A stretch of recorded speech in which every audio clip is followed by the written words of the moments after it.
Cuando yo hablo del sistema simpático y el sistema parasimpático,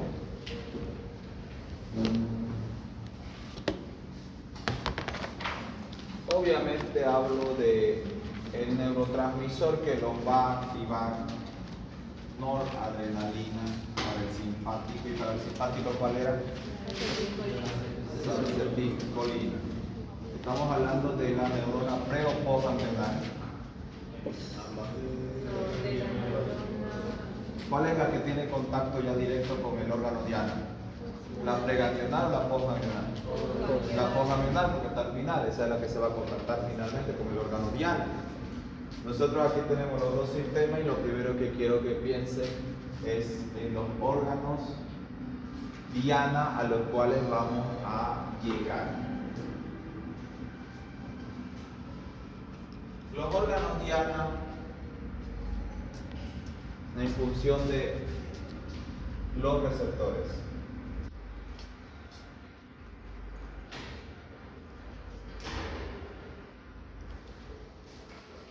Alfa 1, alfa 2, beta 1 y beta 2. Está beta 3 en el tejido adiposo, pero no lo vamos a ver ahora. Muscarínico 1, muscarínico 2, muscarínico 3. El órgano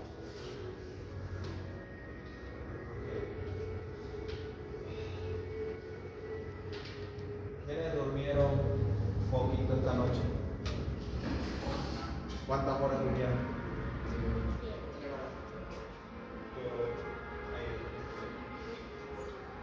¿6 horas?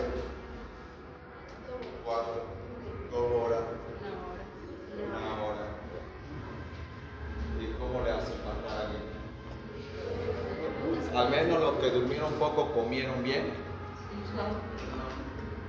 No han comido tampoco bien. ¿Y por qué no han podido tal vez comer bien, almuerzo?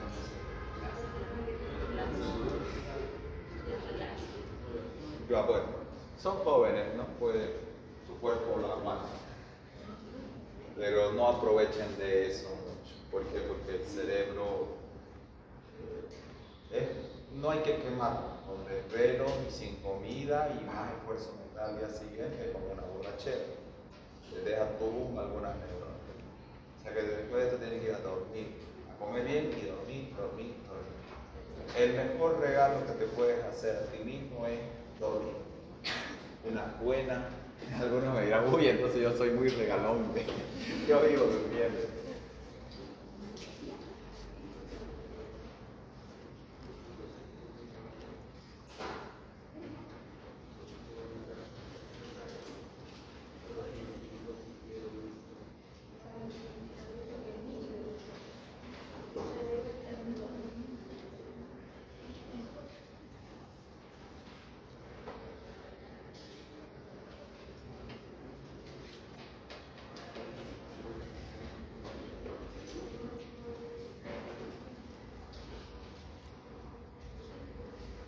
Esa es una manera muy general de resumir, no todos los órganos, pero por lo menos algunos. ¿Esto qué significa? Vaso sanguíneo. Le voy a aumentar aquí músculo liso. Músculo liso. ¿Esto qué significa? Estómago. Una acción mínima aquí por si acaso. Y esto es corazón, esto es corazón. ¿Esto qué significa? O a veces yo hago esto. Ese también para mí es el sistema nervioso central. Médula, tronco y encéfalo. Bien. Un tips que le puedo dar es que hagan sus apuntes con imágenes que puedan servirle a su cerebro a relacionar rápido las cosas. El cerebro aprende mejor así. Ahora habíamos dicho que yo quiero saber si el receptor se estimula o inhibe la actividad de ese tejido. Ya hayamos dicho esto, ¿no? Para arriba, para abajo, para arriba, para abajo, para arriba, para abajo, para arriba. Yo cuando me tocó dar el examen en oficio con esto, lo primero que hice en mi hoja de atrás, porque yo estaba segurísimo que iba a preguntar eso al profesor, y como yo hacía la vieja confiable de estudiar al último momento, no me iba a memorizar esto.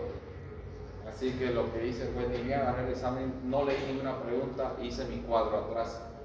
Porque lo más difícil de esto a veces es acordarse, pucha, ¿qué receptor tenía el corazón? ¿Qué receptor tenía el estómago, el músculo liso? Y lo segundo más difícil para mí era acordarme de que ese receptor tenía que trabajar con una proteína G. Y la denominación de las proteínas G es GQ, GI o GS. Y me acordé que hice. Que yo no soy mucho de memoria, pero en este aspecto sí la necesitamos de la memoria.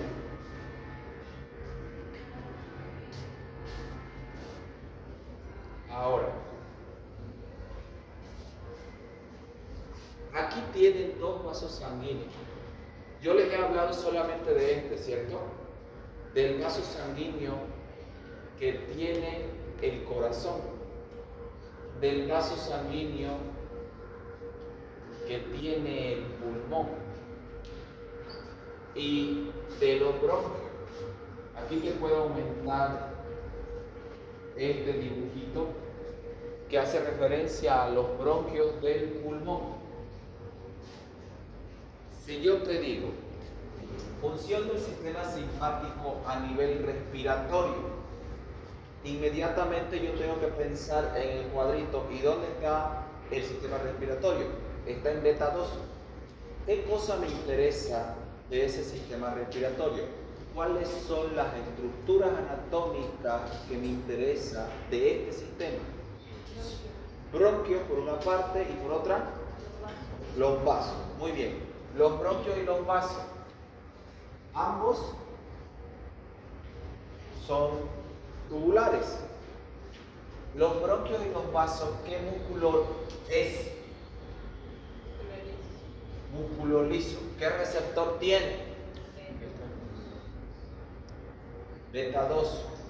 ¿Qué proteína G tiene? GS.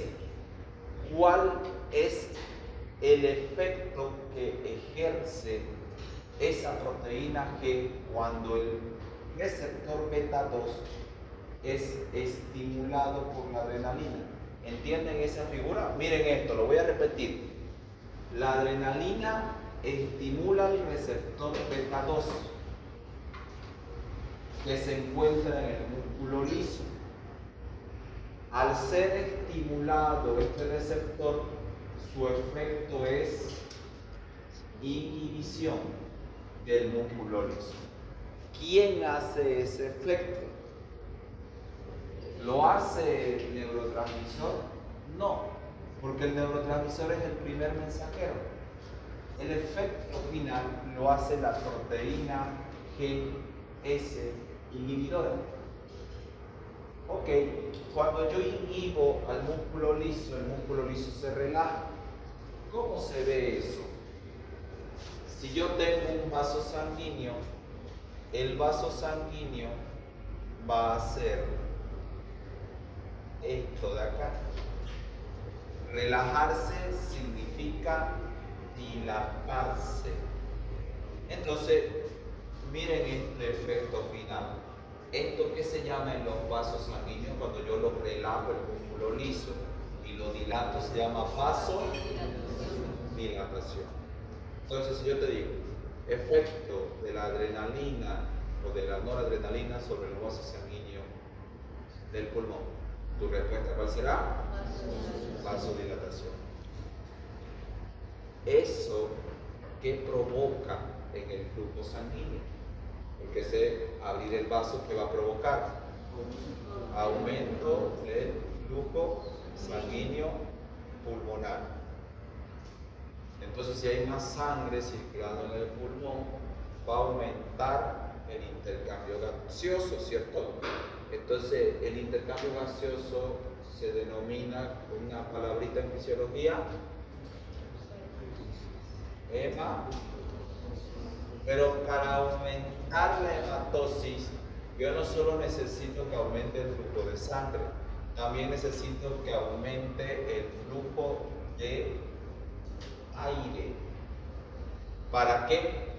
Para aumentar la captación de oxígeno. Y aquí, cuando aumento el flujo de sangre, aumento la cantidad de eritrocitos. ¿Se van dando cuenta cómo voy llegando a la hematosis? La hematosis es posible porque tengo eritrocitos y porque tengo oxígeno. Para tener eritrocitos tengo que tener un flujo de sangre adecuado. Y para tener un flujo de sangre adecuado tengo que tener un vaso sanguíneo dilatado. Para tener un vaso sanguíneo dilatado tengo que inhibir el músculo liso. Para inhibir el músculo liso tengo que estimular el receptor beta 2. Entonces, esa es la cadena de sucesos que me llevan a un aumento de la cantidad de eritrocitos.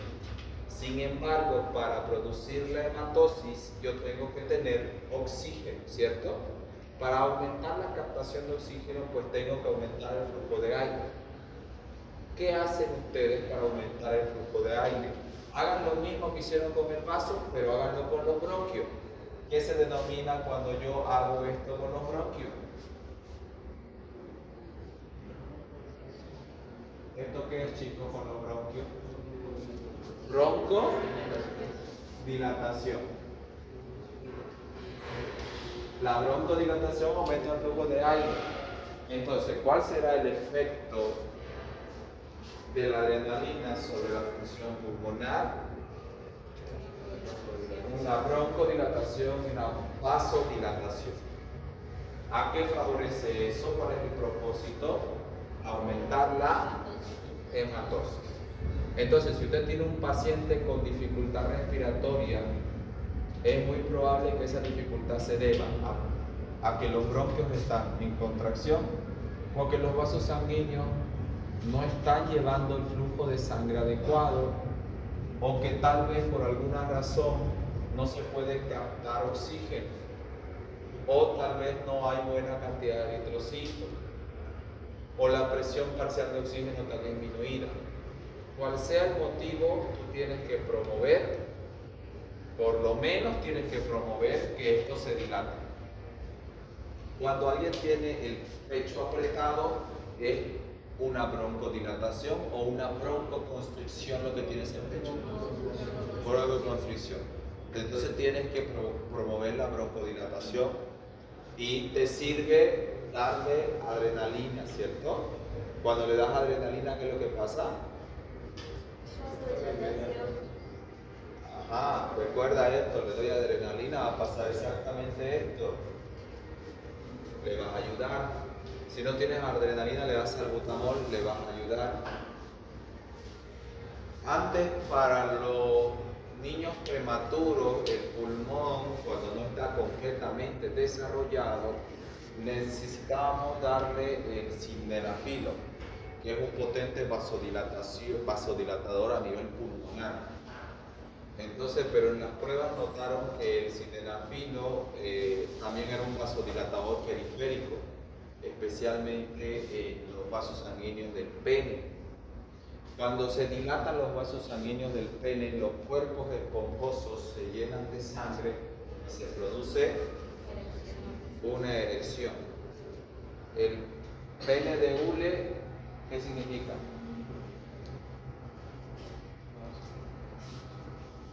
Que no tiene buen flujo de sangre, se le murió el soldado. ¿Y qué es lo que hacen ellos? Vasodilatar como un vasodilatador, como el sildenafilo. Pregunta de examen: ¿cuál es el riesgo de tomar un vasodilatador periférico en un paciente con insuficiencia cardíaca? ¿Han visto los que mueren felices?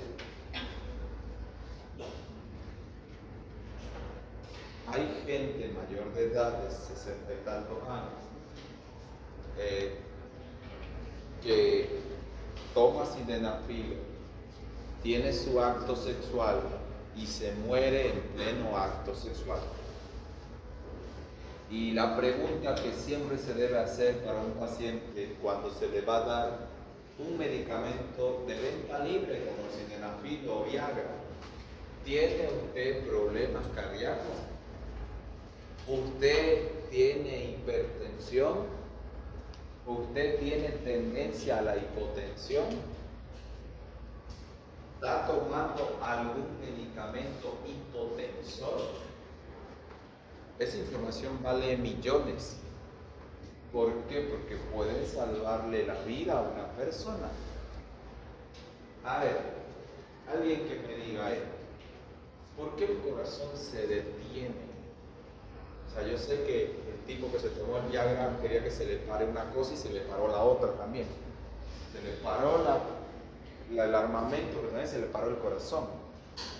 ¿Por qué se le podría detener el corazón a una persona que toma Viagra y tener una muerte, un paro cardíaco? Nitroglicerina es un potente vasodilatador. La usamos mucho para los vasoespasmos coronarios, que es cuando el vaso sanguíneo. Recuerden ustedes que el corazón, cuando se contrae, los músculos se hacen chiquitos y se llenan de sangre en contracción. Y cuando el ventrículo o la aurícula le toca dilatarse, el vaso sanguíneo se cierra. Hay algunas personas que cuando se asustan, le llega un susto muy fuerte, los latidos son tan rápidos que algunos vasos, pequeños vasos sanguíneos, en eso de abrirse y cerrarse, porque ¿sabían ustedes eso, no? Que el vaso sanguíneo que está irrigando el miocardio, si el miocardio está dilatado, el vaso sanguíneo se cierra.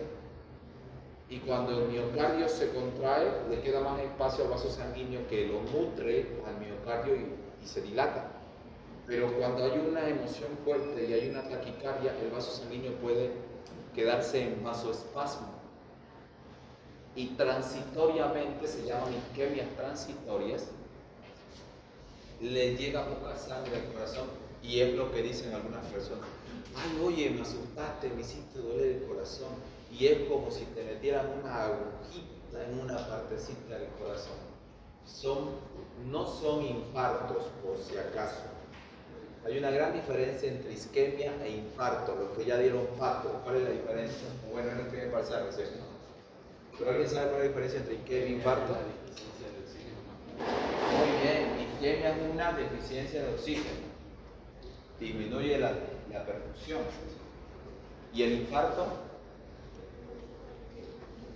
¿Qué será el infarto entonces?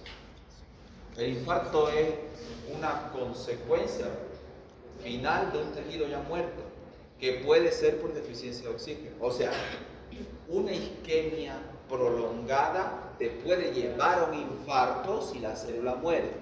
Una isquemia transitoria no te lleva a un infarto porque en un ratito nomás que te quedaste sin oxígeno, te dolió, te punzó y ya está. Hay a veces lo que se llama accidentes isquémicos transitorios en el cerebro, AIT.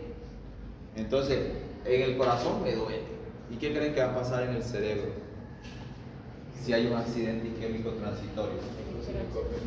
No necesariamente necrosis, recordemos, no siempre hay muerte. La necrosis es un estado de muerte celular. Dependería del tiempo. Ya un tiempo cortito, la célula no ha muerto, pero igual, una célula nerviosa que recibe menos oxígeno empieza a comportarse extraño. Y los accidentes químicos transitorios te pueden dar parálisis transitoria, disminución de la sensibilidad, parestesia, que son sensibilidades anormales, que lo vamos a ver cuando lleguemos a eso. Muy bien. ¿Por qué les estoy hablando de una muerte por sildenafilo? Para que entiendan la importancia de saber qué hace este pequeño receptor. Este receptor hace vasodilatación. ¿Te sirve esta vasodilatación? te sirve esta broncodilatación? Esta vasodilatación tiene algo muy importante en el sistema simpático. Escuchen bien esto. La vasodilatación es central. Eso quiero que lo recuerden siempre. Hay una vasodilatación que es útil cuando tú estás luchando, peleando. La vasodilatación central es en los órganos de máxima importancia para mantenerte con vida. ¿Cuáles son los órganos? Corazón, pulmón, cerebro, ya. Corazón, pulmón, cerebro. Esa vasodilatación central está mediada por receptores beta 2 que gracias a la adrenalina se relajan y aumenta el flujo de sangre para esos órganos. Sin embargo, escuchen bien esto. ¿Qué pasa en la periferia? ¿Qué pasa en todo el tracto digestivo? Tu pollo. ¿Bien? Voy a hacer así. ¿Qué pasa en todo el tracto gastrointestinal? ¿Necesita sangre o no necesita sangre? ¿Necesita? Sí. Siempre necesita. Vale, voy a cambiar mi pregunta. Prioritariamente, ¿quién necesita más sangre? Toma mi corazón. Tu vida correctamente. Bien. ¿Qué es lo que hace el cuerpo? Redistribuye la sangre. Escuchen bien eso. Redistribuir la sangre. ¿Cómo pueden ustedes redistribuir la sangre? Imagínense que esta es la bomba cardíaca y la bomba cardíaca tiene que llevar sangre al pulmón. Aquí está el pulmón y tiene que llevar sangre al estómago. Y le tiene que tirar, vamos a decir, 1 litro de sangre. Pero ella quiere llevar más sangre acá que acá. Entonces aquí le voy a tirar el 75% de la sangre y aquí solamente un 25%. Como para que no se me muera, porque tiene que tener sangre. Aquí entonces los vasos que vienen acá los voy a dilatar. Y los vasos que vienen acá los voy a contraer. Aquí voy a hacer vasodilatación y aquí voy a hacer vasoconstricción. Entonces el flujo se redistribuye en mayor cantidad acá y menor cantidad acá. Cuando yo tengo un vaso sanguíneo muy pequeñito, es como cuando yo agarro la manguera y le pongo mi dedo acá. Si yo le pongo el dedo aquí, disminuyo el diámetro y aumento ¿qué cosa? Aumenta la presión. La presión sobre las paredes arteriales, ¿ya? Eso es bueno, ¿por qué? Porque la sangre va a circular más tiempo por acá y menos tiempo por acá. Hay una resistencia del vaso sanguíneo que se denomina resistencia vascular. ¿Alguien había escuchado ese término, resistencia vascular?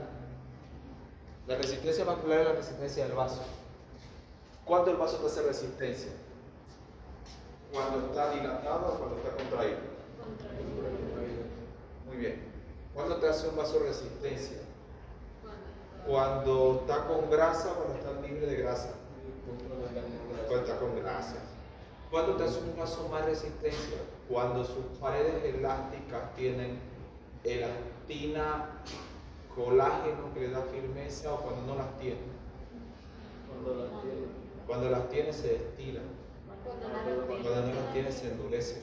Cuando somos ya mayores de edad, generalmente vamos a tener algo que se llama aterosclerosis, endurecimiento de las arterias por pérdida de colágeno y elastina, que son dos proteínas muy importantes para mantener la elasticidad de los vasos. Entonces, siempre que usted tiene un vaso sanguíneo que no quiere que pase la sangre por ahí, vamos a decir que ese vaso sanguíneo aumentó la resistencia vascular. ¿Sí? Muy bien. ¿Dónde quieres tener resistencia vascular? ¿Dónde quieres tener los vasos sanguíneos contraídos como para que no pase la sangre? Y si pasa la sangre, que pase rápido y con fuerza, para que no se quede mucho tiempo ahí. ¿En el centro o en la periferia? La periferia, ¿vale? Estamos bien, ¿no? Vamos a hacer una resistencia vascular de tipo periférica. Muy bien.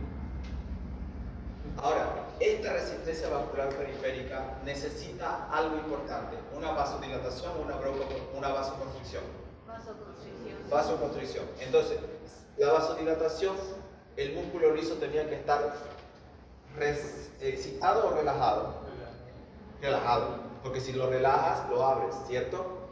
¿Y qué creen que tiene que hacer el músculo liso en la vasoconstricción? tiene que estar excitado. Quiero que me busquen en el sistema simpático un receptor que trabaje en el músculo liso y que lo excite. Vean mi dibujito. Vean mi dibujito. ¿Cuál es el receptor que trabaja en el músculo liso y lo excita para arriba? Muy bien. Ahora, los que no están convencidos, miren el dibujito. ¿Cuál es el receptor que trabaja en el músculo liso y lo excita? Véanlo. Tienen solo 4 opciones. Alfa 1, ¿no? El alfa 1 trabaja en el músculo liso, lo excita. ¿Y qué creen que va a pasar con ese músculo liso excitado? Se va a dar paso a hacer una vasoconstricción. Muy bien. Todo lo contrario al beta 2. Aquí vamos a hacer una vasoconstricción. Vasoconstricción. ¿Disminuye el flujo? Sí, disminuye el flujo. Pero hay algo importante. Aumenta la velocidad y la presión de esos vasos sanguíneos. Díganos.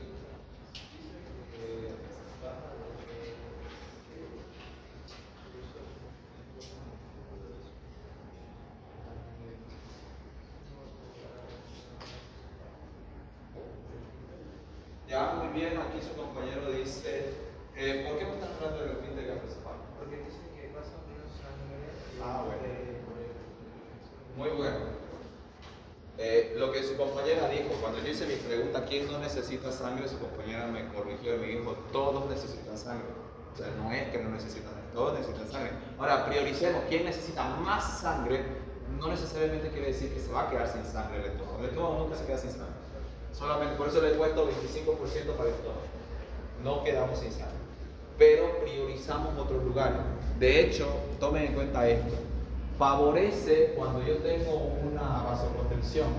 El intercambio de oxígeno y CO2 en los tejidos es más rápido. ¿Por qué es más rápido? Si bien es menos sangre, lo que más sucede es una velocidad alta de perfusión. Entonces es como decir, rápido, oxígeno venga y CO2 vaya.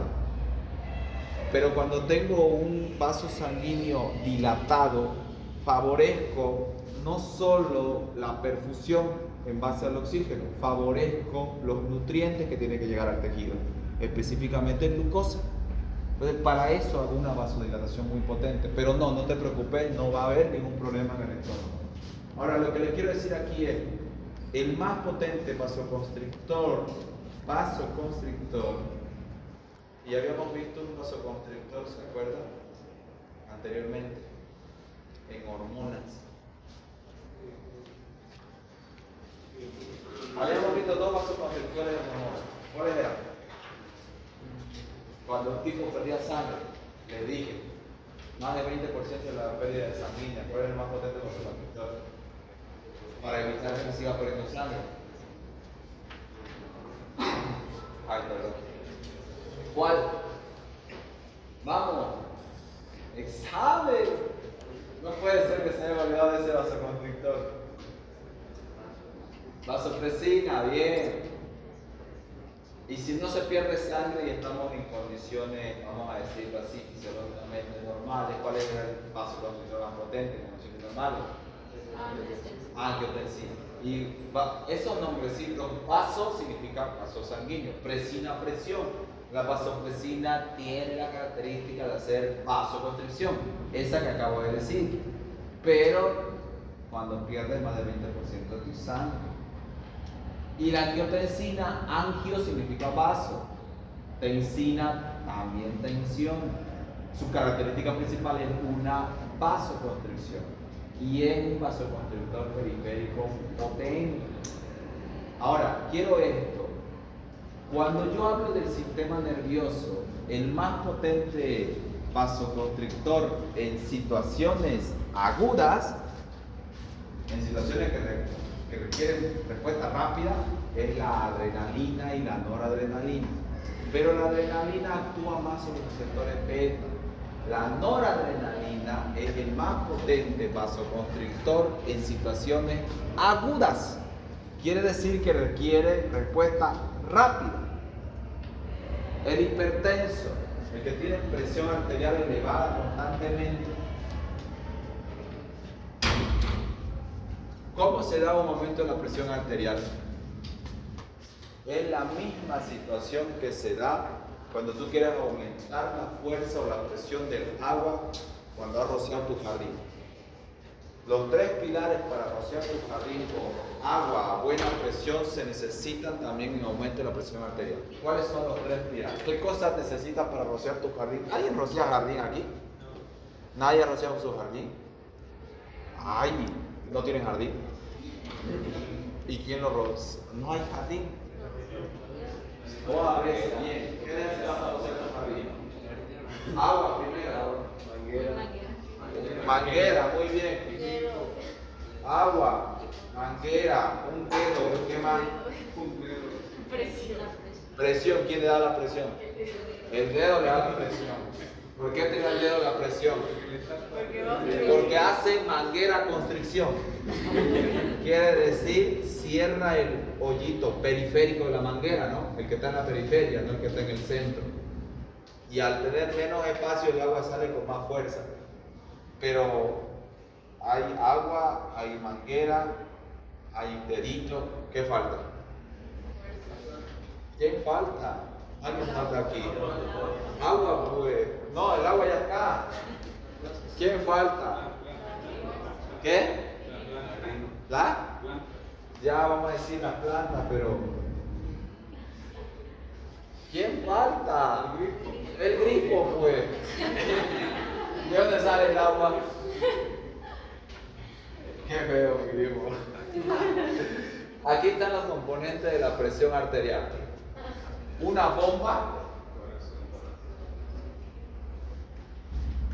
un volumen, en este caso de agua, una manguera que es como un distribuidor, el que distribuye el agua, y un dedo que es como el elemento que va a determinar la fuerza del agua con la cual sale. Y en el cuerpo necesitamos una bomba llamada corazón, necesitamos un elemento que se vaya a impulsar, que es la bolemia, es decir, la sangre circulando el vaso. Necesitamos a alguien que lo distribuya, como la manguera, son los vasos sanguíneos, y necesitamos hacer algo sobre estos elementos. Tienen que tener una característica. La característica es que el vaso tiene que tener un espacio reducido en la periferia. A eso se llama vasoconstricción periférica, porque así la sangre circula con mayor rapidez y fuerza. Eso es un aumento de la presión. Pero necesita también tener buena cantidad de volumen de sangre, unos 5 litros estándar para la mayoría de las personas. Y necesitan una buena bomba, ¿cierto? La bomba es el corazón. Entonces tienes que tener un buen gasto cardíaco. Para aumentar la presión, abres el grifo, sale bastante agua y pones tu dedo.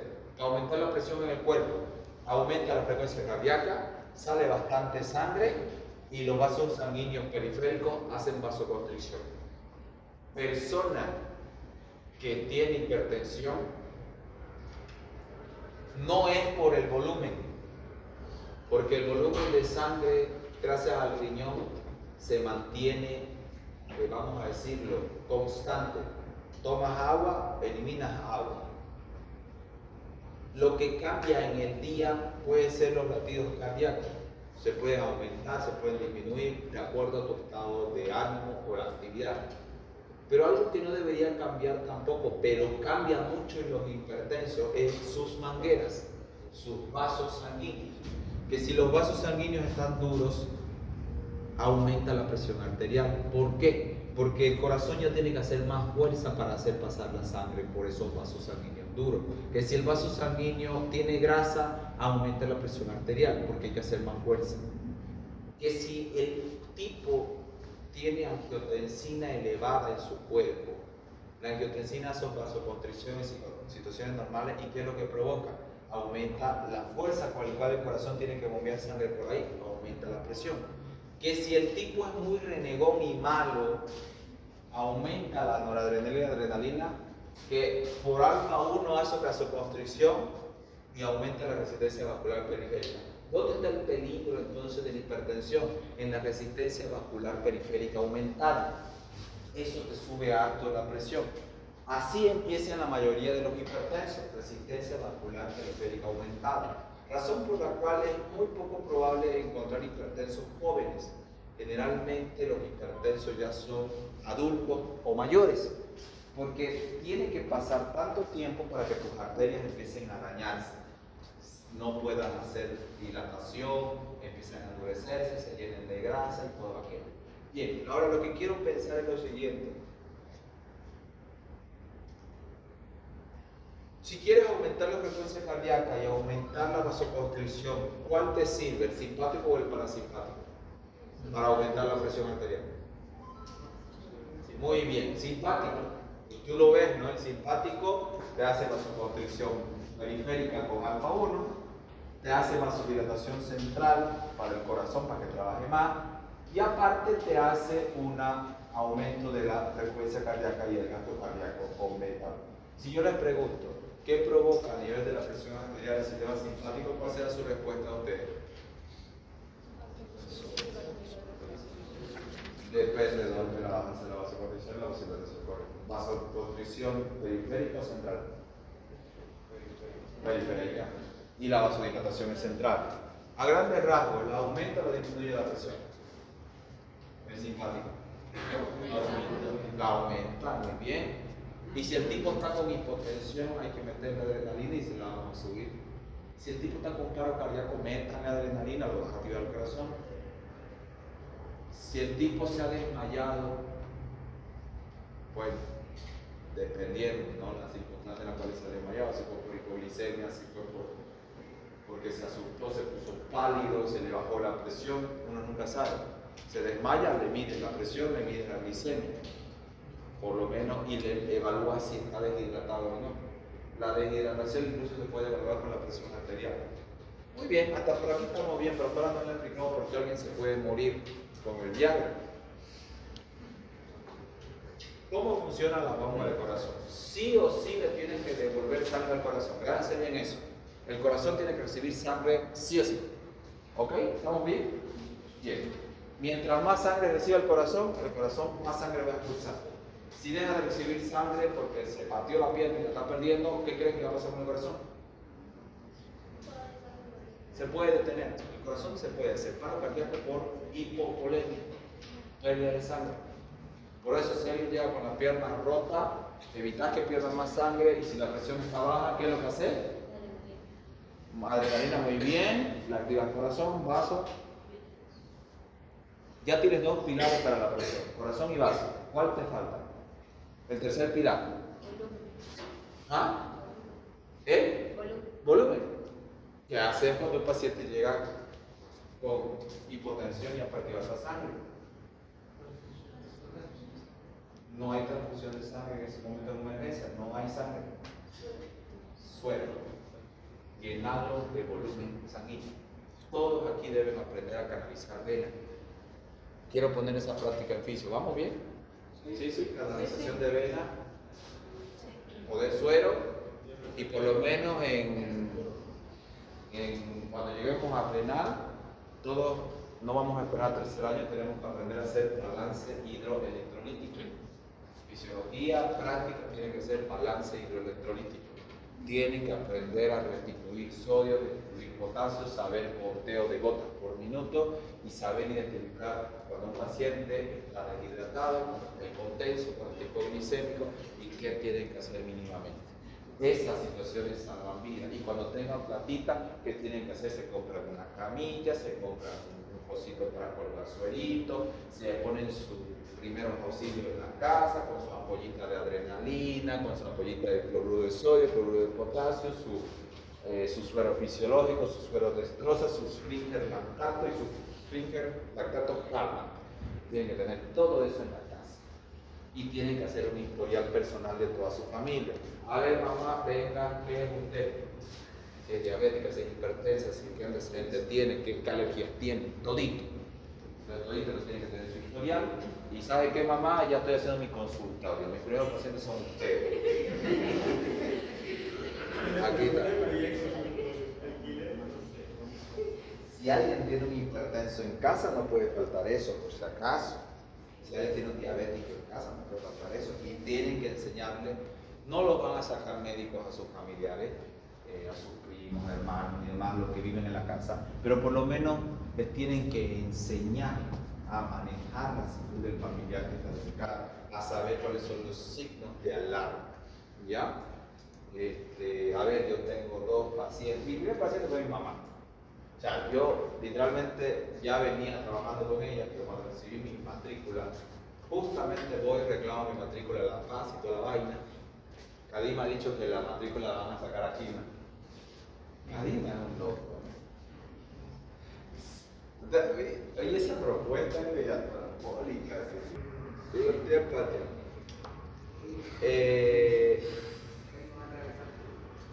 Lo de eso podría ser, pero es algo fuerte. Se viene algo fuerte. Es esto de acá, chicos. Si yo quiero bajar la presión arterial que está alta, porque ya dije, si la quiero subir, activo el simpático y le meto volumen. ¿Listo? Y si la quiero bajar, o sea, una presión altísima, ¿cómo la puedo hacer para hacerla descender? Podría ser el parasimpático, muy bien. Pero ¿sabes qué es lo que hacemos generalmente? Buscamos a quién me elevó la presión y a ese lo bloqueamos. No lo podemos competir a la adrenalina con la acetilcolina porque te digo algo, la mayor cantidad de receptores son adrenérgicos. Perdés la batalla. En algunos casos, para órganos específicos, te puede servir, por ejemplo, bloquear la acción muscarínica 3, porque el que tiene asma y empieza a hacer como un gatito encerrado en su pecho, porque hay moco, hay una hipersecreción bronquial, o sea, ya lo tenés el bronquio cerrado, aparte de hipersecreción bronquial, tenés que bloquear a esta glándula. El bloquear a esta glándula con muscarínico 3, bueno, ¿cómo la bloqueo? Pues le doy un bloqueador de acetilcolina, ya está. Pero generalmente le doy un agonista adrenérgico, ¿para qué? Para potenciar la dilatación del vaso y del bronquio. Pero en la presión arterial lo que más te sirve es bloquear este sistema. Ahora, depende. Generalmente el hipertenso, su problema no es esto. Su problema es un sistema llamado renina, angiotensina, aldosterona. Hay que bloquear a este sistema. Porque este sistema, en el riñón se liberó una renina, la angiotensina te hace vasoconstricción potente y la aldosterona te aumenta el volumen de sangre porque te reabsorbe sodio y agua. Y si te das cuenta, esto te dura poco. El sistema nervioso siempre cuando actúa es un sistema de acción corta. Si tú quieres saber por qué el hipertenso está trabajando mucho tiempo con su presión alta, está en este sistema la respuesta: renina, angiotensina, aldosterona. Toda la medicación que le damos al hipertenso se mueve aquí, bloqueando a la renina, bloqueando a la angiotensina y bloqueando a la aldosterona. Y hay un solo medicamento, porque aquí está trabajando con vaso, con volumen. ¿Cuál te falta? ¿Cuál? La bomba. Y bloqueas aquí, al receptor beta 1. Bloqueas la acción de la adrenalina sobre el corazón y bloqueas el sistema renina, angiotensina, aldosterona. ¿Qué pasa cuando tú bloqueas estos sistemas? Haces vasodilatación periférica. Escuchen bien esto. Hago vasodilatación periférica. Disminuye la resistencia vascular periférica, ¿cierto? Hay menos fuerza en los vasos sanguíneos de la periferia. Disminuyo la frecuencia cardíaca. Corazón latiendo lento. Bien. Paciente que viene a la farmacia a comprar un sildenafil o un Viagra y está tomando sus medicamentos hipotensores, le ha bajado la actividad cardíaca a ese medicamento y le ha bajado la resistencia vascular periférica. El problema cuando te baja la resistencia vascular periférica es que la sangre ya no retorna con fuerza al corazón, y aparte que lo has bloqueado el corazón probablemente con un adrenérgico beta, bloqueante, el corazón está latiendo lento. Para que aumente su latido cardíaco tiene que llegarle más sangre. ¿El Viagra qué es lo que va a hacer? ¿Vasoconstricción o vasodilatación? Bien. Hay una vasodilatación que te ayuda, la del pulmón. ¿Por qué? Porque vas a hacer actividad física. Me imagino, ¿no? que si fue a la farmacia, compró su Viagra es porque quiere mucha actividad física. Y si quiere mucha actividad física va a tener que tener resistencia física. Entonces va a tener que tener una vasodilatación pulmonar. Bien, hasta por ahí todo bien. El problema del Viagra y del sildenafil como vasodilatador periférico, central y periférico, es que va a hacer que la vasodilatación de los grandes vasos promueva que la sangre no retorne con fuerza al corazón. Si ya estaba con hipotensión por su medicamento y tomó el Viagra, porque el Viagra va a hacer una vasodilatación potente en el pene y también en los vasos periféricos, el corazón se puede detener en pleno acto. ¿Qué es lo que agravó que entre en paro cardíaco?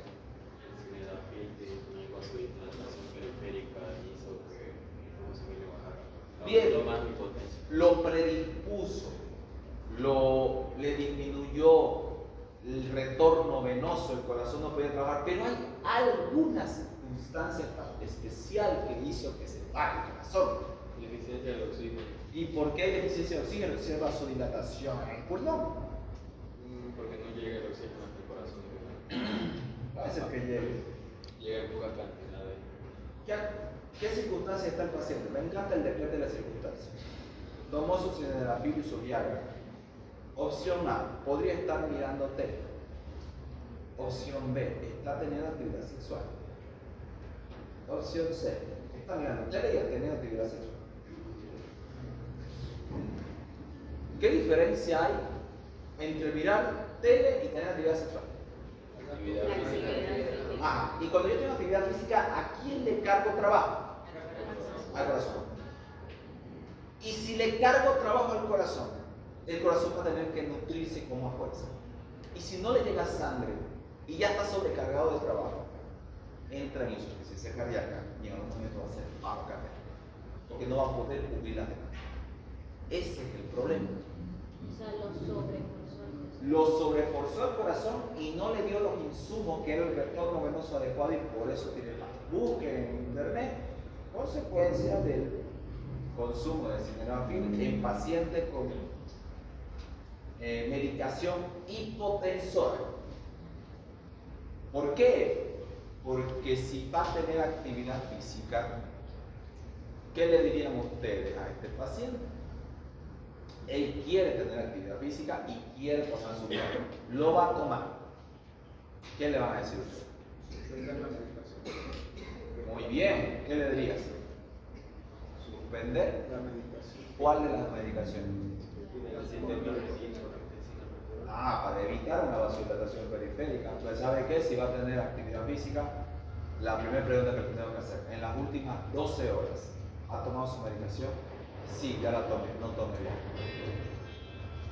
No tome Viagra, pero es que yo quiero, es que puede caer muerto. Hay una gran posibilidad de que se le pare ya sabemos qué, pero también el corazón. ¿Y cuándo la voy a tener la actividad física? Bueno, asegúrese que 12 a 24 horas antes de su actividad física, si va a tomar Viagra, no tome el enalapril. No tome los medicamentos que le están haciendo vasodilatación periférica, porque necesitamos un buen retorno venoso a su corazón. Porque, ay no, pero acaso, pero no es peligroso que deje de tomar. ¿Qué responderían ustedes? Depende de las circunstancias. Depende de las circunstancias. ¿Por qué? Porque usted ya va a tomar un hipotensor. No está tomando el vasodilatador, pero va a tomar sildenafil. Ese ya es un hipotensor. El problema es que estamos tomando dos hipotensores al mismo tiempo y nos estamos pasando de la dosis. No está mal el hipotensor, está indicado, pero cuando tomas dos, la diferencia de algo, de un medicamento que es terapéuticamente positivo para el paciente o un medicamento que es veneno y es toxicidad, Es la diferencia entre el veneno, entre lo que cura y lo que mata, ¿cuál es?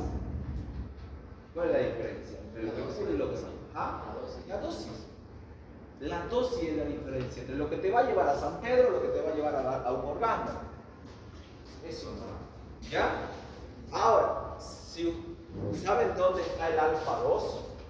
Para terminar. Porque hasta aquí, si usted me entendió bien, esto y esto, ya tiene la mitad del sistema simpático en el bolsillo. Pues yo voy a trabajar con esto y con esto, músculo liso. Pero hay un detalle acá. Aquí me dice alfa 2 estómago. No es en todo, pues más que estómago el sistema digestivo. En algunos músculos lisos del sistema digestivo hay alfa 2 para disminuir la actividad en el sistema digestivo. Hay dos preguntas que a mí me encanta hacer en esto. La primera es, ¿quién controla el flujo de sangre en el sistema digestivo? ¿Cómo se controla el flujo de sangre en el sistema digestivo? Para hacerte la trampa, te digo que aquí esto es vaso digestivo, vaso sanguíneo digestivo, músculo liso de vaso sanguíneo digestivo. Te van a hacer acuerdo que aquí nos estamos quedando para la próxima clase. Tenemos que hablar de los milcarínicos. Y les tengo que decir, anótenlo por favor esto porque ¿cómo se controla el flujo sanguíneo en el sistema digestivo? ¿Cómo se controla el flujo sanguíneo en el sistema digestivo? ¿Será que es con muscarínico 3, que son los vasos sanguíneos?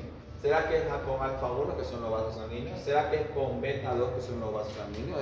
Hay 3 receptores para un montón de vasos sanguíneos en el tubo digestivo. ¿Ya? Muy bien. ¿Será que si yo estoy comiendo en toda la longitud del tubo digestivo tiene que llegar la sangre o donde esté la comida nomás? Puede ser. Es largo, Yo no sé si te alcanza la sangre para que al mismo tiempo le tires a todo lado. Porque la comida empieza acá. Cuando tú comes, no es que comes cada 10 minutos para tener comida en cada parte. De hecho, tu estómago, por más que tú comas de a poquito, tiene que formar de esa comida un quimo. Aquí se llama bolo. Pasa el esfínter pilórico y a el quimo. Y ese quimo de a poquito va a ir avanzando. Entonces el cuerpo dice, ¿para qué le voy a llevar sangre a todo si aquí nomás se está usando? Tengo que cerrar esto y abrir acá. Y la pregunta que yo te hago para la próxima clase es, ¿cómo cierro esto y cómo abro esto? ¿Quién de los 3 receptores, alfa 1, beta 2, muscarínico 3 me puede ayudar? Alfa 1 excita, beta 2 inhibe, muscarínico 3 excita.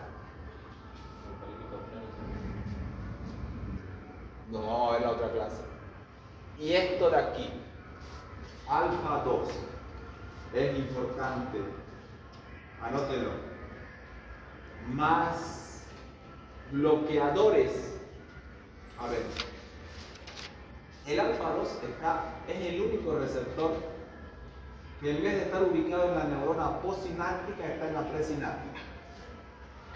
Porque todos los receptores reciben, ¿no? La presináptica le tira y la postsináptica lo recibe. Pero el alfa 2 está en la presináptica. Te voy a preguntar, ¿qué papel jugará este receptor acá? Lee la cantidad de noradrenalina liberada y controla esa cantidad. Cuando hay mucha noradrenalina liberada, bloquea que no se libere más. Dígame si no es maravilloso tener un sistema que diga que cuando hay mucha noradrenalina te estás pasando de simpático, hay que bloquearla. Ah, qué bonito, ¿no? el receptor alfa 2 bloquea el exceso de noradrenalina liberada. Y si tienen un medicamento agonista alfa 2 que lo potencia en eso, vas a disminuir la actividad simpática en el paciente. El paciente ya no va a ser tan sim. Qué lindo, ¿no? Que los sim, venga alguien y le diga, ya no seas tan simpático. Tienes que bloquear el exceso de actividad simpática. Todo eso lo vamos a ver en la próxima clase. Y ya tengo un material